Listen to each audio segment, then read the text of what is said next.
I'm Jeff Bajorek, and the best piece of advice I ever got was from my college advisor. She said, the two most important people in any building are the receptionist and the janitor because they control everything that goes into and gets out of the building. Think about that. Welcome to the Inside Sales Show hosted by Phil Gerbyshak. Each episode will take you behind the scenes with a sales expert or a sales practitioner and go inside the nuances you need to be successful today in sales and sales leadership. We'll have conversations about the mindset, skill set, and tool set of highly successful sales professionals, offer insights into prospecting, qualifying, following up, closing sales for inside sales professionals, and hiring, firing, motivation, and rewarding your team for inside sales leaders.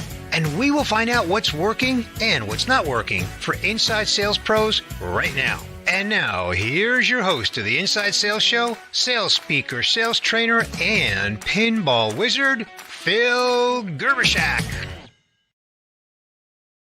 Hey, so what's up, everyone? Thanks, Bernie Borges, for that awesome intro. Super excited today to talk with Jeff Bajorek about you don't have a closing problem.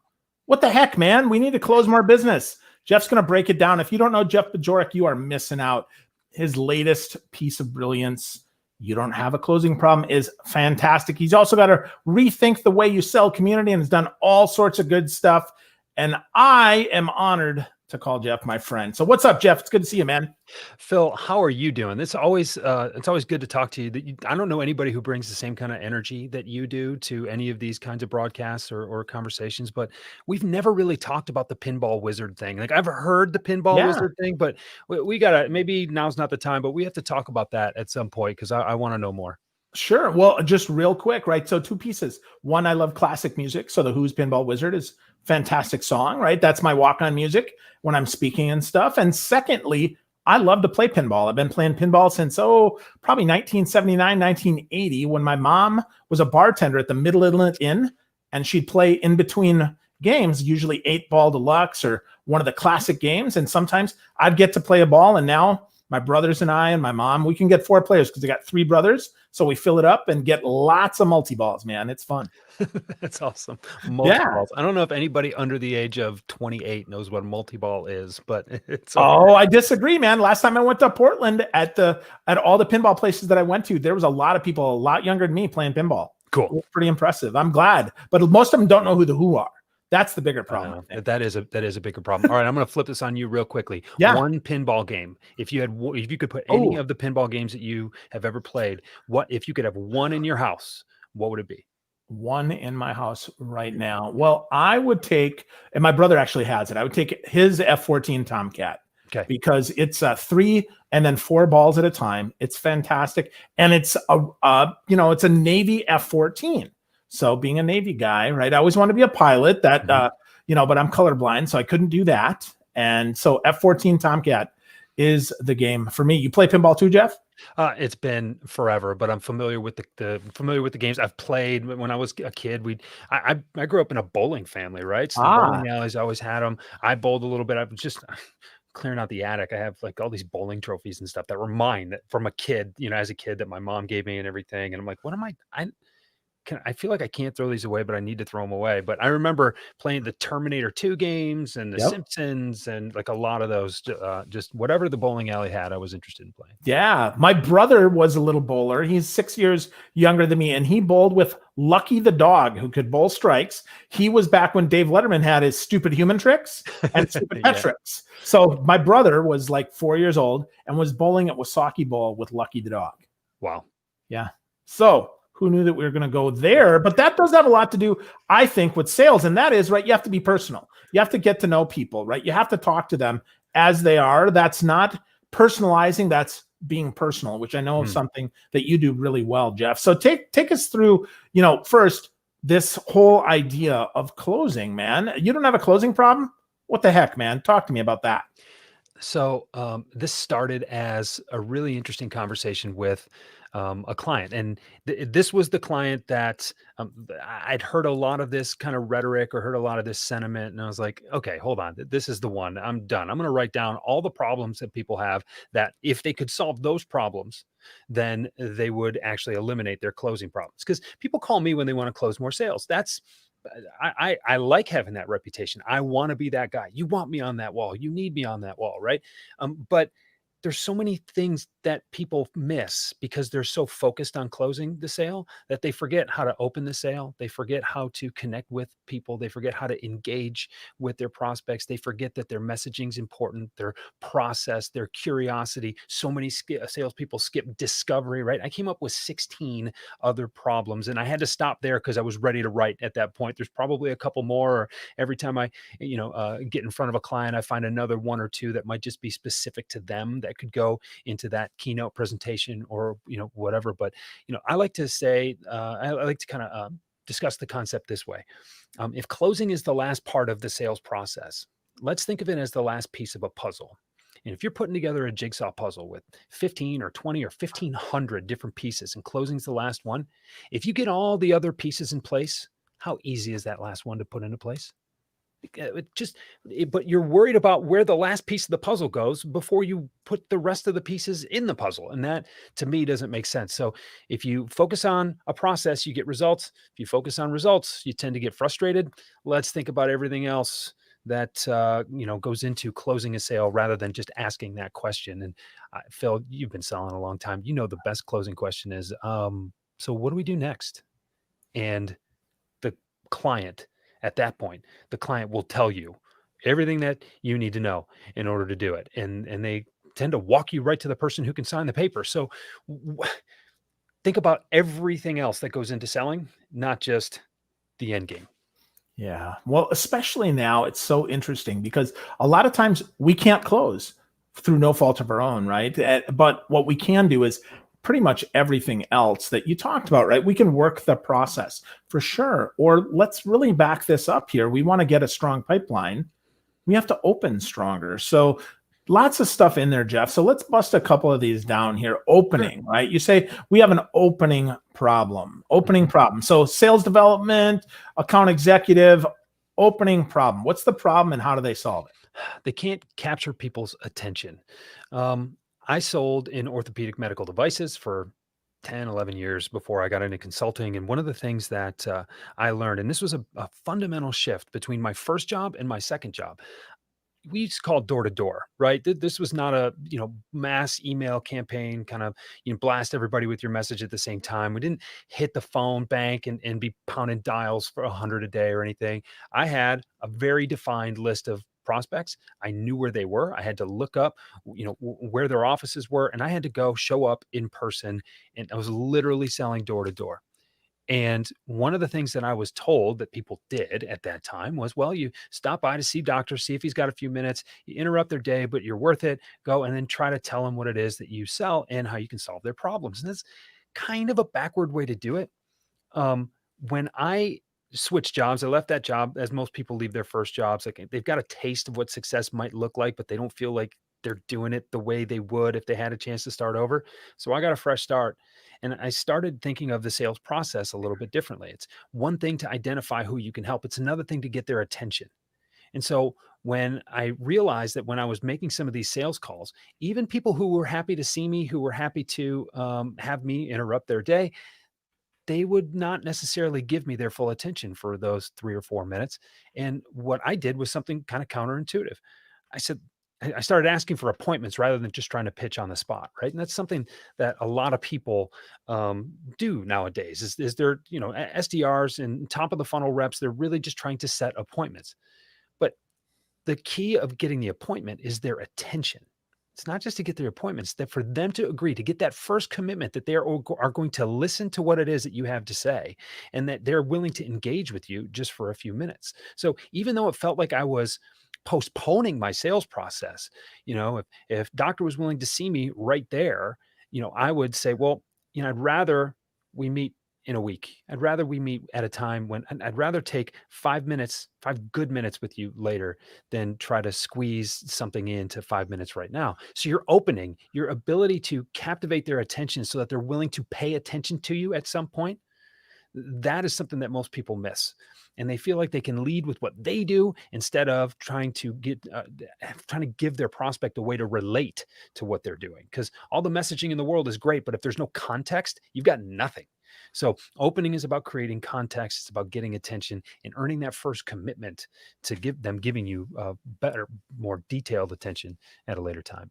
Yeah, I see that all the time. The need to set the appointment is so less important, so much less important than the need to actually have someone's full attention. I mean, if they're Yes. multitasking you, right, their heads down and they're type, type, type, type, type, it's like, or they're looking at their phone or they're waiting for something to happen. Oh yeah, something just canceled. Let's go. No. Hold up. That's not when I want to spend time with you. And I would say that's a respect thing. You have to respect yourself enough to recognize that that's not going to be a successful appointment. Stop getting happy ears. Yay, they finally said yes. Hold Right. up, right? Hold on here. Do I have this person's attention? Do I actually have their time and their focus? Because I got to tell you, I had a possible sales call today. Wasn't feeling real hot. Thankfully, got an email. She said, "Hey, you know what? I can't have all the people on the call. We could meet today, though."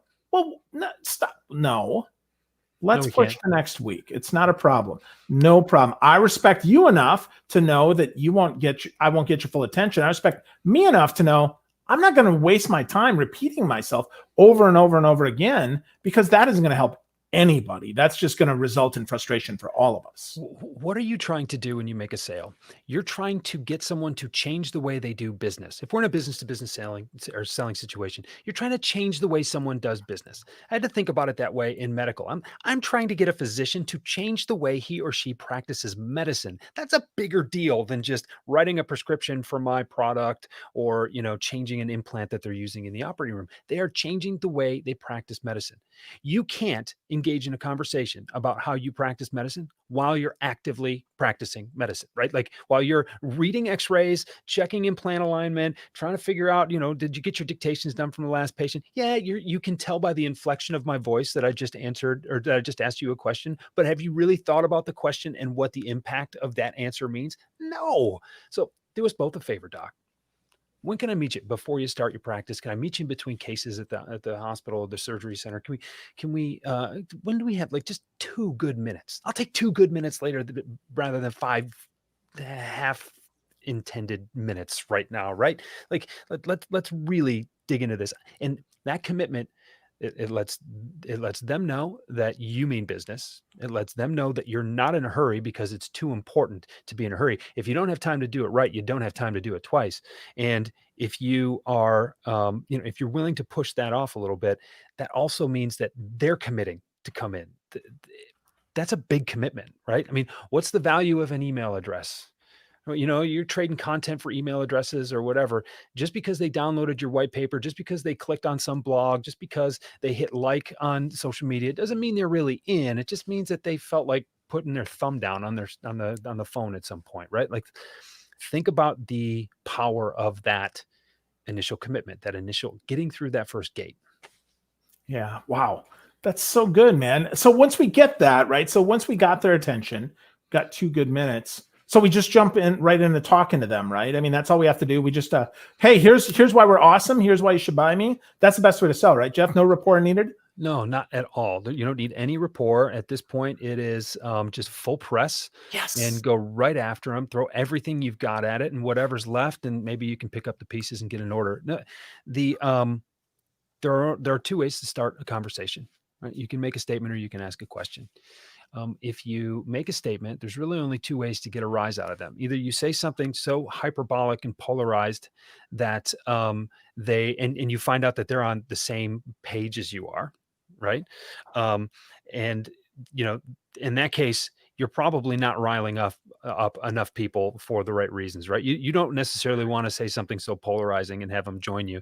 And quite frankly, if that could get it done, then your marketing could probably handle that, right? So starting with just a hyper polarized statement is not going to help you. And the other way is if you just get plain dumb lucky and say the right thing at the right time to the right person. Okay, that's not a really good strategy. But the way you start conversations, okay, you don't try to get a rise out of anybody. You don't try to get lucky. You start conversations by asking a question.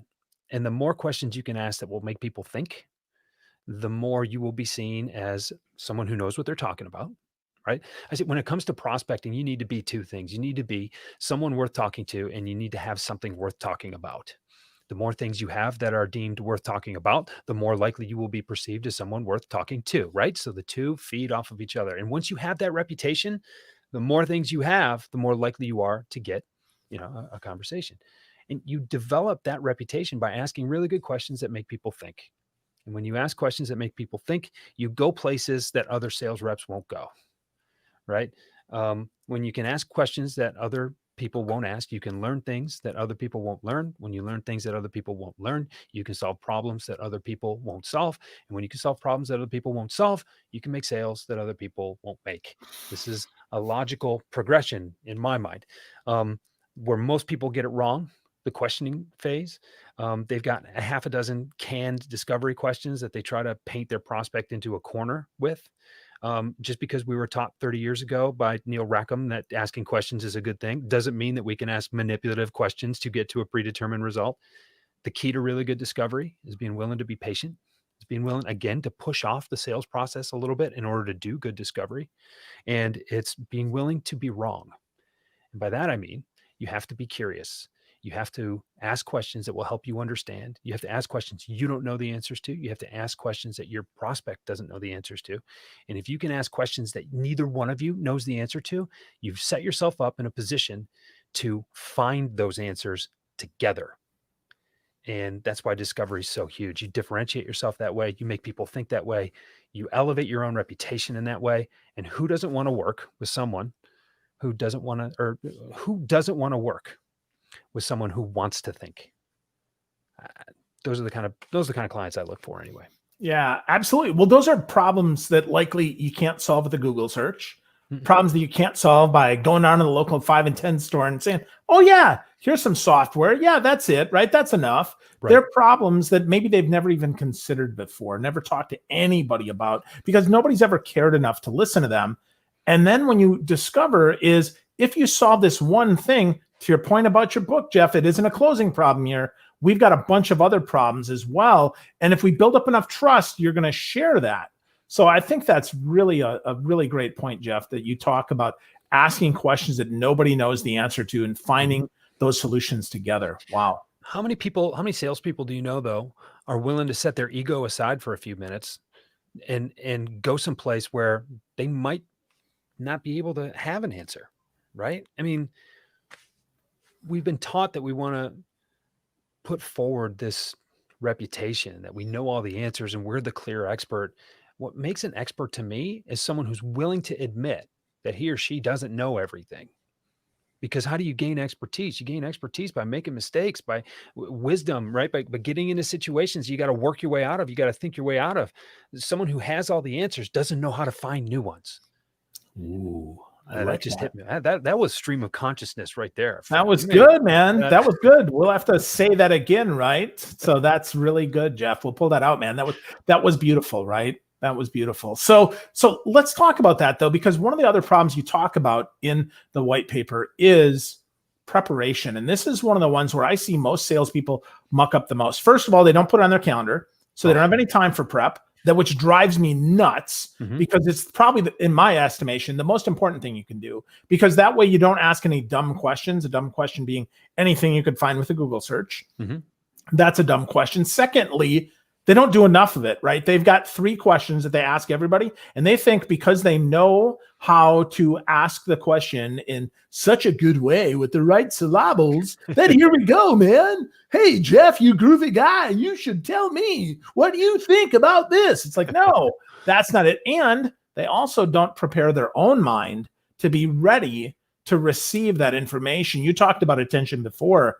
I think a lot of sales professionals are not giving their customers enough attention, that they're busy multitasking. They're busy responding to email, getting the latest ping on LinkedIn, seeing a Facebook post, and hey, maybe their ex-girlfriend sent them a text message. Right. So how do you better prep, Jeff, for these calls so that you can earn the right to close some bigger problems? I think the first thing is knowing what to prepare for. And you touched on this a little bit.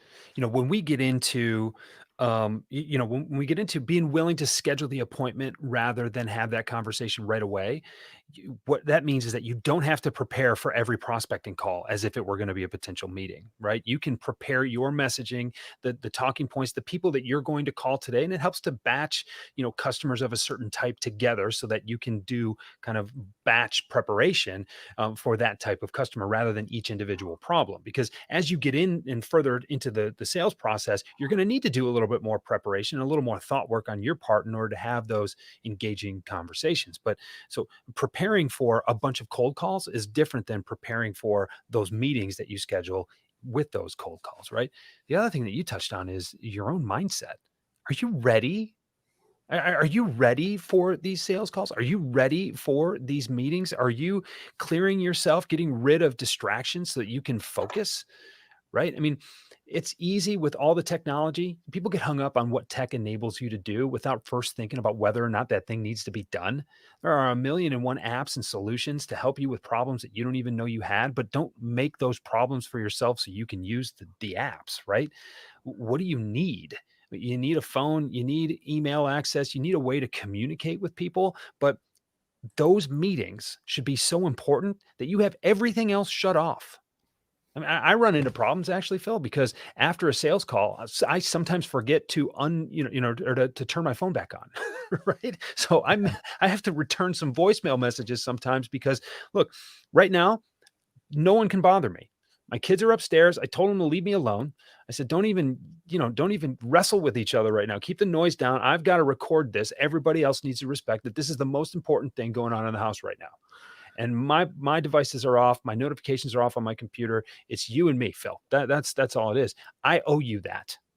And I owe all of my prospects that. I owe all of my clients that. I can't be surfing the web while I'm listening to the answers to the questions I just asked them. Right. So I think preparing yourself, recognizing that, hey, you know what, for the next 45 minutes, I don't need to address anything else, that this is the most important thing that I'm doing right now. And if the most important thing is a discovery call or a meeting to advance the sales process or my power hour block to, do some prospecting, you have to be prepared and you have to be focused so that you can put your best foot forward. Your customers deserve the best.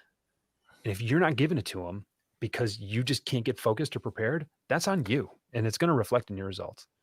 Yeah, absolutely. Your customers absolutely deserve the best. And I love what you said about tools, that it's so easy to have a tool in search of a problem instead of a problem in search of a tool, right? I mean, I see that all the time, man. Sales enablement, there's tens of thousands of tools that you can use, but many of them don't even need to be solved. They're just cool little things that could help you a bunch, huh? And then look, tech helps you scale. It doesn't help you sell.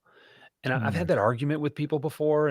What's funny is they'll say, wait a second, what are you talking about? I have this sales engagement platform. I have this prospecting software. I have this video editing software. I said, yeah. You have all that stuff, but you're worried about selling to 1,000 people at a time before before you realize whether or not you can sell to the one engaged person in front of you.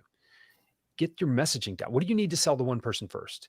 You need a compelling value proposition. You need to understand their problems. You need to understand how your solution relates to their problems, right? Okay, you get that down a couple of times, then we can talk about scaling it. But when a new rep walks in to whatever job it is that they're doing, and they're taught how to use all 19 of their tools in their tech stack before they even get to the value proposition, I think we're putting the cart before the horse a little bit here. Yeah, but it's easier to teach that, man. I can teach Oh, tech all day long, but actually teaching conversations, that requires not only teaching, but learning and coaching, and on we go. So that's an interesting segue here, Jeff, of course, to a new segment called Tool Time, right? So we're going to talk about a tool that Jeff has found that is actually helpful, that is actually going to help you. And keep in mind, as Jeff said, though, tools don't help you sell. Tools help you scale. So with that, Jeff Bajorek, what tool can you not do without that actually does sort of kind of help you sell? my telephone. Yeah? Yeah. So talk to me about that. Why the telephone? Well, I'm almost never without it unless I'm doing something more important, right? I tend to leave it in my hotel room when I'm on vacation with my family. but that's a priority thing. That's not a selling thing. I can talk to people. I can text people. I can email people. I have access to social media. So it is the one tool that gives me accessibility. And as long as I have access to people, I can sell, and I can use it to prospect. I can use it to have sales calls. I can do video calls with it. I mean, it's like saying my computer is my one tool, but I don't have a particular app that I love. I have a love-hate relationship with LinkedIn. I have a love-hate relationship with my marketing automation software. I have much more of a love and less of a hate relationship with Zoom, right? But is that even a tool, or is that just a medium, right? I think the telephone is so versatile, and if you told me I could only keep one, if I had to eliminate my office, right, it'd be my phone. Wow. Is that Yeah. copping out? I mean, A little bit, but fair? that's okay. I'll take that. You're my first victim, right? No, but I think that's true. And many salespeople use every piece except for the telephone piece. And there's a little bit of that slant to it, but at the same time, I'm not a big tool guy, right? I mean, there's the stuff that I have to do, but I mean, from a CRM standpoint, the most effective CRM I've ever used was a simple spreadsheet. And most of that is a function of the type of sales that I've made in the past. And when I was selling too, even in the very first part when Salesforce came out, we used Salesforce, but not even as a CRM. It was really just a data mine for our internal customer data and customer service. And we would import some data in there for us to go and identify who was worth calling on and whatnot. But we didn't actually use it that way. It wasn't used to track our activity. My spreadsheet was my CRM.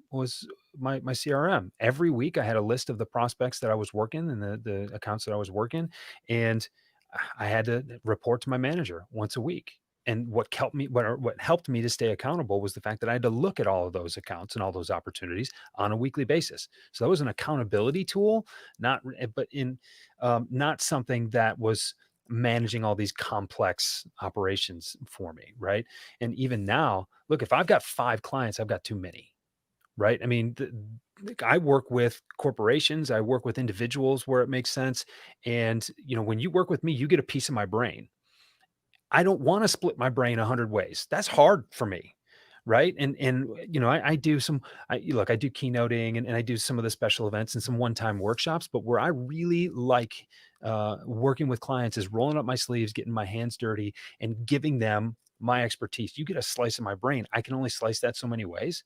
So my whiteboard is helpful. A pen and paper is helpful. My Excel spreadsheet for CRM is helpful. So that's not sexy, Phil. That is not a sexy way to answer your question, but I can do all that stuff on my phone. So that's why I did.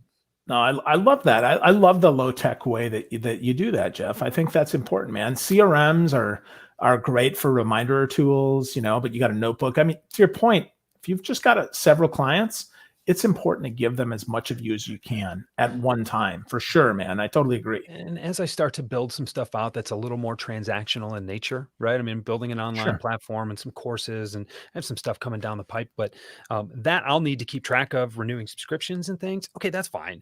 But to this point in my career, I haven't really had to do that. So I guess my point is, stop looking for a tool that can do all these things. First, think about what you need to accomplish and the best way to accomplish it. I think people get the problem solving part, backward. And it's like the tech doesn't help you sell, it helps you scale. When you have a hammer in your hand, everything starts to look like a nail. And just because it's a really cool hammer doesn't mean it's worth $9.99 a month on a recurring basis, or $89 if you pay a year in advance, right? Like, there you go. What are you trying to do? Let's figure out the best way to do that. I love that. Love that. And to reinforce that, right? Tech helps you scale, doesn't help you sell. So important, Jeff. So before we wrap up with some final questions here, I think it's time for a little bit of 5 with Phil. 5 quick questions to get to know Jeff Bajorek just a little bit better. He's a smart guy. He's got some good stuff, but a little bit behind the scenes, add a little bit of rapport to this game. So Jeff, beer, bourbons, or beans? What are you drinking?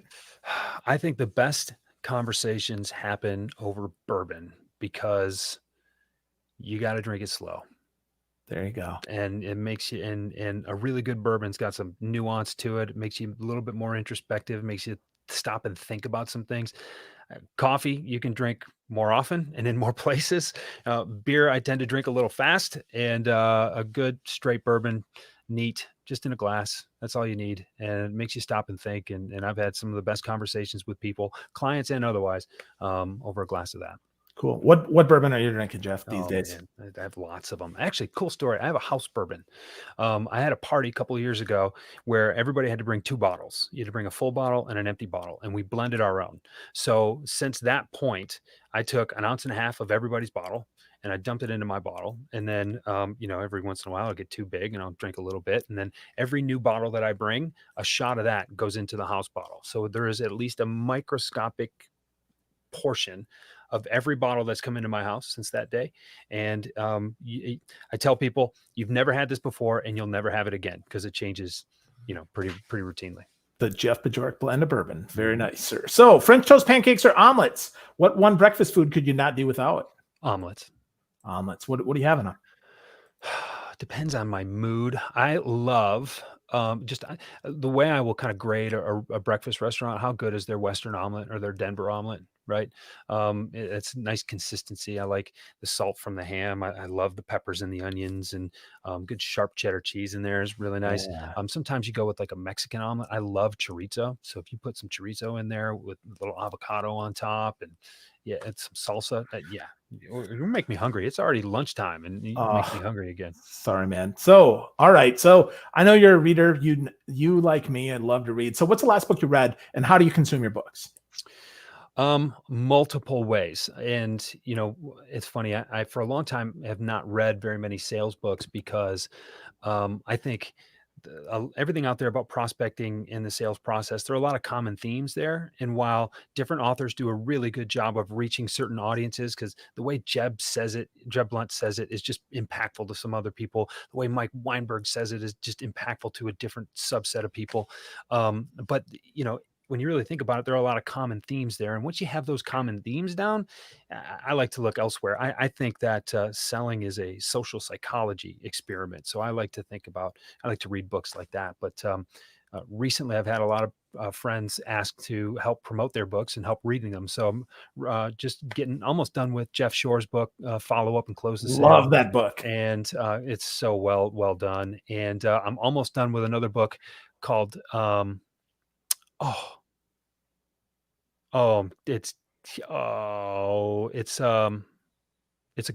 Coyne wrote it. It's called A Course Called Ireland.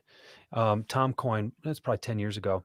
He's a professor at a university in the East Coast. He lives in Philly, but he walked Ireland and played around the country of Ireland and played all the courses. And that book is as much about the people of Ireland and the culture there as it is about all the golf courses there. So big fan of his, and love the way he writes, and I love the stories he tells. And so I'm working through that one right now too. Wow. So, all right. So you're stranded on a deserted island, no wireless, no electricity, but you have as much food and as much sunshine as you want. You can make anything you want, eat anything you want. What are 3 things you got to bring with you, Jeff? Oh man. So you're saying I to cook. Yep. Okay. Cause I love to cook. So that's a good thing. Can I bring my wife? She's not a thing unless you say she is. In which case, I didn't know. Okay, no. So we're not talking about people. We're just talking about things. Yep, 3 things. I love to play golf, so I'm bringing my golf clubs. I'm going to call my golf clubs. I'm going to call that one thing. Okay, golf bag. I have to bring my telephone because I got to be able to work. Okay. Right? Because unless you told me that golf was free too. Well, you got electricity for about 1 day. Oh, that's right. No electricity. No electricity. Sorry, No wireless either. Okay, so how long am I stranded there? I don't know, 30 days. Oh, okay. So I'm bringing my golf clubs. Yep. I'm going to bring something to write on. Right. So pen and paper, I'm going to count that as one thing. And wow, this is tough. I hope I'm never in this situation. But my golf clubs, I'm going to bring something to write on. And I am going to say sunscreen because after a couple of days, it could be pretty ugly there. Smart move, sir. Smart move. I like sunscreen too. All right. So easiest question maybe, or maybe the hardest one, your favorite sales quote, and why is it your favorite? It can be one of your own if you want, or something somebody else said. I'm going to say this one. Our friend Anthony Iannarino is the first person who told me this one. He said, if you were doing what needed to be done, you'd be getting the results that you're looking for. take responsibility for what's going on, right? I've heard so many great quotes. There's so many people that have inspired me throughout the years. I mean, Jeffrey Gitomer said, if they're not interested, you're not interesting. And I think that's kind of a subsidiary of this quote, right? If what you're doing isn't working, look at what you're doing. It's on you, not on them. So you're trying to get a point across. You have a responsibility to help the people that you know you can help. Just because they're not responding to you doesn't mean that it's on them. It means you got to do something different in order to get that response. And if you believe you can help someone, Zig Ziglar said this, if you believe you can help someone, you have a moral obligation to do so. So, all my ex-girlfriends have one thing in common, and that's me. So what is it that I can do differently in order to get done what I want to get done? So I tied a few in there, but that's pretty nice, Jeff. We'll blend that up like your bourbon. I like that, man. I like that. That's really good. So we're going to share one more insight here from your new white paper, which is fantastic. It's called "You Don't Have a Closing Problem." You can get it at closing-white-paper.com, which is awesome. Super easy to remember. But the last one I want to talk to you about is probably the hardest one for a lot of sales professionals. And I know many days it is for me too. It's discipline. So let's talk about discipline, Jeff. How do we get more discipline? How do we find that discipline? And how do we make sure that we don't lose it, man? It's important to, like I just said, right? If you were doing what needed to be done, you'd be getting the results that you're looking for. When you take responsibility for that outcome, it means you're willing to do what is necessary to get that outcome. And it's up to you. No one's going to make your calls for you. No one's going to ask those discovery questions for you. No one's going to close the sale for you. Products don't sell themselves, contrary to what you may have heard. So when it's really important to you and you realize that the buck stops here, right in front of you, then are you going to do what's necessary? And then when you recognize, and maybe you get help to recognize this, what's getting in your way of executing on what you know to be important? Your responsibility is to remove those obstacles, to remove those barriers so that you can do what is important, what's going to make you effective. And I think that requires also acknowledging that it's not going to be easy. And I tell people all the time, you've got to keep your swagger. You got to recognize that this is a process, that there are going to be peaks and valleys, but on a long enough timeline, as long as you're moving up and to the right, that arbitrary time deadline is not as important as the eventual results that you create. So no step is too small if it's headed in the right direction, as long as you keep taking steps. So make sure you continue to move forward all the time. Make sure that you are doing the things that you know will make you successful. And if you are having a hard time holding yourself accountable, then find someone else who will help you. Maybe you hold them accountable and they do the same for you. But understand what needs to be done. Take a look at what you decide is going to be the best way to accomplish that. Be willing to tweak when you're not getting the results you're looking for, but start with the end result that you're trying to achieve and figure out the best way to get there, rather than here's the guidebook for 5 simple steps to selling. And, let me see if these work, right? Learn something. Yeah, I love that. Love that. Love that, man. So lots of great stuff here, Jeff. You remind us that we don't have a closing problem. We've got a bunch of other problems, right? 16 problems. Closing ain't one of them. You can open, you can do better discovery, right? You got to work the process. You got to work on preparation. You got to work on discipline, all this stuff. And I love what you said here, that tech helps you scale. It doesn't help you sell. So folks, if you want to get more connected with my buddy, Jeff Bajorek, check out his community, rethinkthewayyouSell.com, and pick up a copy of his white paper, closing-white-paper.com. Jeff is full of knowledge. He'll share lots of great stuff with you like he did with us today. And I can always learn more from him. Jeff, as always, buddy, it's a pleasure. Thank you, man. Thanks, Phil. Really appreciate it. I have to clear something up real quickly. I miscommunicated to you. It's actually jeffbajorek.com/closing-white-paper. Oh, Jeff Bajorek. Sorry about that. Jeff, my bad. So we'll fix that. You can go to the website. Fix that right now. Yeah, Jeff Bajorek. That's BAJOREK. jeffbajorek.com/closing-white-paper. We'll scroll that across the bottom there. And Jeff, maybe go buy that domain, dude, because you might want to do that. Yeah.